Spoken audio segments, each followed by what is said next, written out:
Hello दोस्तों, मुझे पूरा यकीन है WITH विद का मीनिंग आपको बहुत अच्छे से पता है और इसका मीनिंग होता है साथ या साथ में। लेकिन दोस्तों, मैंने देखा है अक्सर लोग विद का इस्तेमाल करने में चूक जाते हैं, सही से कभी कभी इस्तेमाल वो नहीं कर पाते हैं। तो आप भी ये वो गलती ना दोहराएं।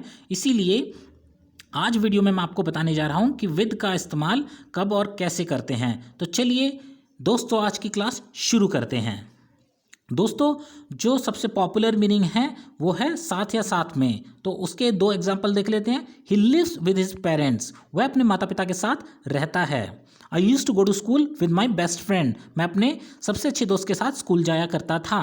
दोस्तों, ये तो वो मीनिंग हुआ जो आप ऑलरेडी जानते हैं। लेकिन उसके अलावा जब हम किसी चीज़ की मदद से कोई काम करते हैं तो तब वहाँ पर भी विद का यूज़ होता है। जैसे कि cut this rope with knife, चाकू से इस रस्सी को काटो। तो दोस्तों, हमने बोला चाकू से, लेकिन क्योंकि चाकू की मदद से कर रहे हैं इसलिए विद आएगा, फ्रॉम नहीं। सेकंड सेंटेंस दोस्तों, राइट विद पेंसिल, पेंसिल से लिखो। यहाँ पे भी है पेंसिल से लिखो, तो हम से बोल रहे हैं लेकिन यहाँ फ्रॉम नहीं विद आएगा क्योंकि पेंसिल की मदद से लिखा जा रहा है। I achieve this success with the help of my friends, यहाँ तो दोस्तों क्लियर है कि मेरे दोस्तों की मदद से मैंने ये सफलता हासिल की, तो इसलिए यहाँ विद आया है।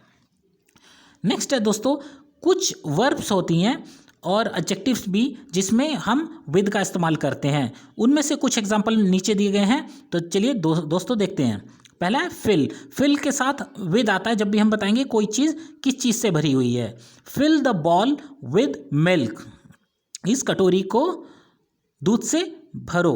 तो दोस्तों देखो, हम बोल रहे हैं दूध से भरो, लेकिन फ्रॉम नहीं आएगा, विद आएगा।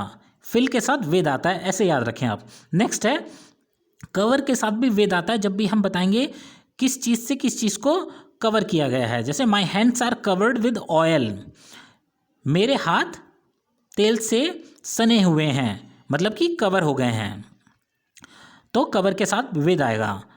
और एंग्री के साथ भी विद आएगा दोस्तों जब हमें बताना हो कोई किससे नाराज़ है या किस पर गुस्सा है।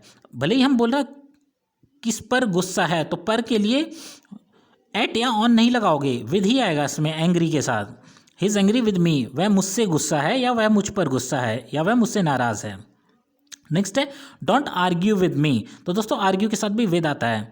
तो डोंट आर्ग्यू विद मी का मतलब हुआ मुझसे बहस मत करो, मुझसे बहस मत करो। दोस्तों देखो, इन सारे सेंटेंसेस में हम भले ही से बोल रहे हैं लेकिन विद आएगा क्योंकि फिक्स है कि फिल के साथ विद आएगा, कवर के साथ विद आएगा, एंग्री के साथ विद आएगा, आर्ग्यू के साथ भी विद आएगा। इसे बोलते हैं फिक्स्ड प्रीपोजिशन। तो दोस्तों नेक्स्ट देखते हैं, जब भी हम कारण बताते हैं किस कारण से कोई चीज़ हो रही है तब भी हम विद लगाते हैं, या के फलस्वरूप जब बोलना हो तब भी। जैसे ही शिवरिंग विद कोल्ड, वह ठंड से काँप रहा है। तो दोस्तों हम भी यहाँ बोल रहे हैं ठंड से काँप रहा है, या ऐसे भी कह सकते हैं ठंड के कारण काँप रहा है। तो दोस्तों इसीलिए यहाँ विद आया है, फ्रॉम नहीं। People are not happy with this law, लोग इस कानून के कारण खुश नहीं हैं। तो दोस्तों इसीलिए यहाँ विद आया है, या इस कानून से खुश नहीं है जब बोलेंगे तब भी विद ही आएगा, फ्रॉम नहीं आएगा। दोस्तों नेक्स्ट है कि जब भी दो काम एक साथ हो रहे हों तो ये दर्शाने के लिए ड्यूरिंग के स्थान पे विद का भी यूज़ कर लिया जाता है। जैसे कि सेंटेंस में देखिए, I can't concentrate with you watching मी। इस सेंटेंस का मीनिंग हुआ तुम्हारा मुझे देखते रहने के दौरान मैं ध्यान नहीं लगा पाता हूँ। आई रिपीट, तुम्हारा मुझे देखने के दौरान मैं ध्यान नहीं लगा पाता हूँ। I can't concentrate with you watching me.